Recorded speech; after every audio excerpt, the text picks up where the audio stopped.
Useful English sentences. I wish का बहुत इस्तेमाल होता है, लेकिन आई विश के बाद अक्सर कन्फ्यूजन होती है कि सेंटेंस आगे वाला पास्ट में होगा, प्रेजेंट में होगा या फ्यूचर में होगा। क्योंकि आई विश हम यूज़ करते हैं इमेजिनेशन के लिए, ऐसे काम के लिए जो नहीं हो रहा हो लेकिन हम चाहते हैं कि काश ऐसा हो जाए। हम अक्सर कहते हैं ना, काश वो आ जाता, काश हम मिल लेते, काश मैं एग्ज़ाम्स पास कर लेता। तो हमें पता है काश के लिए तो हम आई विश यूज़ करेंगे, लेकिन अब आई विश के बाद हम कौन सी फॉर्म में सेंटेंस यूज़ करें, प्रेजेंट, पास्ट या फ्यूचर में। तो आज इस वीडियो में हम ये सब डिटेल से देखेंगे और इसके बाद आप लोग को आई विश के सेंटेंसेस बनाने में कोई मसला नहीं होगा। देखें, आई विश के सेंटेंस हम प्रेजेंट, पास्ट, फ्यूचर तीनों की इमेजिनेशन के लिए बनाते हैं। सबसे पहले हम प्रेजेंट का देखते हैं, आई विश, और इसे हम कहेंगे काश ऐसा हो जाता। यानी आखिर में जो सेंस आएगा वो ता का सेंस आएगा, काश तुम आ जाते, काश हम मिल लेते। ता ती ते का सेंस आएगा और ये प्रेजेंट के लिए होगा, यानी कि वो काम प्रेजेंट में नहीं हो रहा लेकिन आप चाहते हैं कि काश ऐसा हो जाता। तो फिर आई विश के बाद आप पास्ट सिंपल यूज करेंगे। कहने को तो प्रेजेंट के लिए आप सोच रहे हैं, लेकिन चूंकि ये इमेजिनरी है, कॉन्ट्ररी है, इस वक्त मुमकिन नहीं है, तो आप आई विश के बाद पास्ट सिंपल यूज करेंगे, यानी कि वर्ब की सेकेंड फॉर्म यूज करेंगे। और अगर स्टेट सेंटेंस होगा तो आप पास्ट में वॉज और वर यूज करेंगे आई विश के बाद। जैसे अगर मैं कहूँ कि काश तुम मेरी जगह होते, तो फिर वॉज और वर यूज होगा, फिर नाउन आएगा। ऐसे ही अगर पोजेशन की बात करेंगे, ऑनरशिप की बात करेंगे, काश मेरे पास गाड़ी होती, काश मेरे पास गाड़ी होती, काश हमारे पास बड़ा घर होता, तो फिर आई विश के बाद हैड आएगा और फिर नाउन आएगा। और इसी तरीके से अगर आप ऐसी बात करेंगे काश ऐसा कुछ हो सकता, तो फिर कुड यूज करेंगे। और नेगेटिव के लिए डिड नॉट के बाद हैव आ जाएगा, या फिर डिड नॉट के बाद वर्ब की फर्स्ट फॉर्म आएगी। कुछ सेंटेंसेस देखते हैं, जैसे कि अगर मैं आपसे कहूँ काश मुझे सच पता होता, ये मैं प्रेजेंट के लिए कह रही हूँ कि काश मुझे सच पता होता, तो आप कहेंगे आई wish I knew the truth. I knew the truth, new second form use हुई है नो की, पास्ट सिंपल, काश मुझे सच पता होता। आई विश दे सपोर्टेड मी, काश वो मेरी मदद करते, मुझे सपोर्ट करते। I wish they supported me. I wish he listen to me, काश वो मेरी सुन लेता। अब अगर आपको इसी को नेगेटिव बनाना हो तो आप डिड नॉट के बाद वर्ब की फर्स्ट फॉर्म यूज करेंगे। जैसे मैं कहूँ काश मुझे पता नहीं होता, I wish I did not know the truth. I wish I did not know the truth. काश वो मुझे सपोर्ट नहीं करते, I wish they didn't support me. काश वो मेरी ना सुनता, I wish he didn't listen to me. ठीक है, ये तो एक्शन के लिए हो गया। लेकिन अगर मैं स्टेट की बात करूं, जैसे मैं कहूं कि काश वो यहाँ होता, तो मैं कहूंगी आई विश ही वर हेयर। अच्छा, ही के साथ तो वॉज लगता है, लेकिन हम विश वाले सेंटेंसेस में सब के साथ वर यूज कर सकते हैं और ये ज्यादा फॉर्मल है। तो आप वॉज यूज मत कीजिए, वर यूज कीजिए। आई विश ही वर हेयर, काश वो यहाँ होता। I wish he were not here, काश वो यहाँ नहीं होता। I wish it was not hot today, काश आज गर्मी ना होती। आई विश टुमारो वॉज ऑफ, काश कल ऑफ होता। देखिए, बात तो कल की है, लेकिन मैं आज इमेजिन कर रही हूँ कि काश कल ऑफ होता, लेकिन मुझे पता है कल ऑफ नहीं है, तो मैं कहूँगी I wish tomorrow was off. Same as अगर मैं ऑनरशिप की बात करूँ, जैसे मैं कहूँ काश मेरे पास जॉब होती, तो मैं कहूँगी I wish I had a job.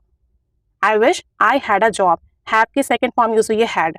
I wish you had her number, काश तुम्हारे पास उसका नंबर होता। I wish you had her number.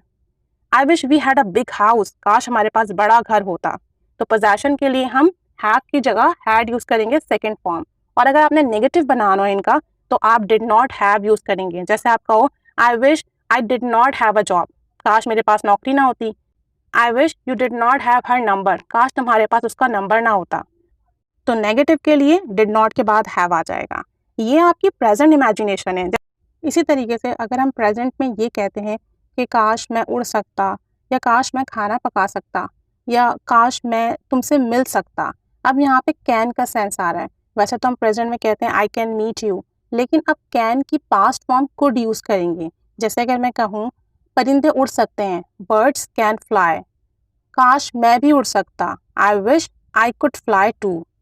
I wish I could fly too, तो यहाँ पे पास्ट फॉर्म हुई है कैन की, कुड, और फिर वर्ब की फर्स्ट फॉर्म फ्लाई। इसी तरीके से अगर मैं कहूँ I don't know how to write a letter in English, मैं नहीं जानती कि इंग्लिश में लेटर कैसे लिखते हैं। अब ये प्रेजेंट की बात हो गई ना। लेकिन अगर मैं ये कहूँ काश मैं इंग्लिश में लेटर लिख सकती, तो मैं कहूँगी I wish I could write in English. तो यहाँ पर कैन की पास्ट फॉर्म कुड यूज होगी। काश मैं इंग्लिश में लेटर लिख सकती, I wish I could write in English. I wish he could meet me today, काश वो आज मुझसे मिल सकता। I wish he could meet me today. अब अगर आपको पास्ट में इमेजिन करना हो, मतलब आपने पास्ट में कोई काम ऐसा था जो हुआ, लेकिन आप चाहते थे कि काश वो ऐसा ना होता, तब पास्ट के लिए आप आई विश के बाद पास्ट परफेक्ट यूज़ करेंगे, यानी हैड के साथ वर्ब की थर्ड फॉर्म आएगी। ऐसी बहुत सारी बातें जो पास्ट में जैसी होती हैं, हम कहते हैं काश ऐसा ना होता, काश मैं नौकरी वक्त पर कर लेता, काश वो शादी वक्त पर कर लेता। तो इस तरह के सेंटेंसेस के लिए, इस तरह की इमेजिनेशन के लिए आप पास्ट में आई विश के बाद पास्ट परफेक्ट यूज़ करेंगे। For example, I wish I had done this last year, काश ये मैं लास्ट ईयर कर लेता, काश मैं ये लास्ट ईयर कर लेता। आई wish I had done this last year. एक और एग्जाम्पल देखें, आई wish you had applied for this job, काश तुमने इस जॉब के लिए अप्लाई कर दिया होता। I wish you had applied for this job. I wish children had not played in rain, काश बच्चे बारिश में ना खेलते, यानी बच्चे बारिश में खेलकर बीमार हो चुके हैं, तो अब आप सोच रहे हो कि काश बच्चे बारिश में ना खेलते। I wish children had not played in rain. Had के बाद वर्ब की थर्ड फॉर्म प्लेड यूज हुई है। I wish it had not been hot yesterday, काश कल इतनी गर्मी ना होती। अब हैड नॉट के बाद बी की थर्ड फॉर्म बीन यूज हुई है, और इसलिए जो है ये पास्ट परफेक्ट में जा रहा है। I wish it had not been hot yesterday, काश कल इतनी गर्मी ना होती। एक और एग्जाम्पल देखें, आई wish I had not painted it yellow, काश मैंने ये येलो पेंट ना किया होता, पास्ट में मैं कर चुकी हूँ और अब मैं इमेजिन कर रही हूँ, सोच रही हूँ कि काश ऐसा ना होता, तो मैं कहूँगी I wish I had not painted it yellow. अब आप एक सेंटेंस बनाइए, काश मैं उसे पहले से ही जानती, काश मैं उसे पहले से ही जानती। कमेंट बॉक्स में इसकी इंग्लिश ज़रूर लिखिएगा। हमने प्रेजेंट के लिए और पास्ट के लिए विश का यूज़ देखा, फ्यूचर के लिए भी हम अक्सर सोचते हैं कि काश ऐसा हो जाए।